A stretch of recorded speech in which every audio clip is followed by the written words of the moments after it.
যিসকল ল'ৰাই এখন ঘৰ চলাবলৈ এখন সংসাৰ চলাবলৈ বাহিৰত ইমান গৰমত কষ্ট কৰি খুৱাই আছে তেওঁলোকক লৈ প্ৰাউড ফিল কৰোঁ, চেলুট জনাওঁ।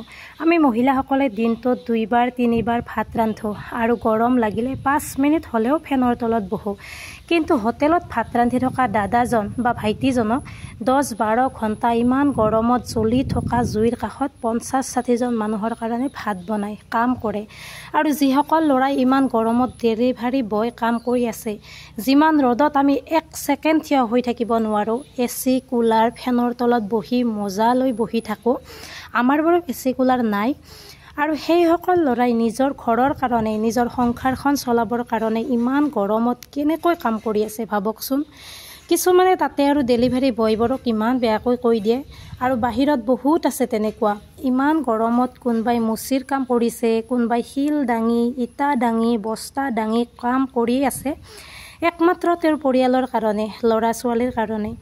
ইমান ৰ'দত কোনোবাই খেতি কৰিছে, হাল বাই আছে, ভুই ৰুই আছে, যাতে তেওঁৰ ঘৰৰ মানুহখিনিয়ে দুবেলা দুসাঁজ ভালদৰে খাব পাৰে।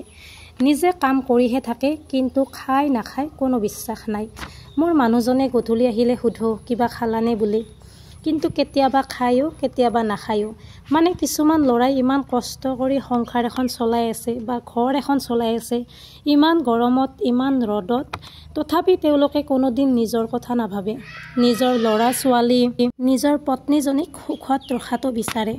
ল'ৰা ছোৱালী কিবা খাওঁ বুলি ক'লেই আনি দিয়ে বা কিবা বস্তু বিচাৰিলেই আনি দিয়ে, দৰকাৰী বস্তু হ'লেই কোনো কথাই নোকোৱাকৈ আনি দিয়ে।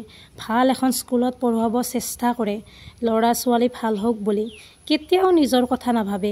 তেওঁলোকৰ লগত আমি কেতিয়াও বৰাবৰ কৰিব নোৱাৰোঁ। সঁচাকৈ কৈছোঁ, ভগৱান কসম কৈছোঁ, আৰু একবাৰ কৈছোঁ, তেওঁলোকক লৈ প্ৰাউড ফিল কৰোঁ, সন্মান কৰোঁ।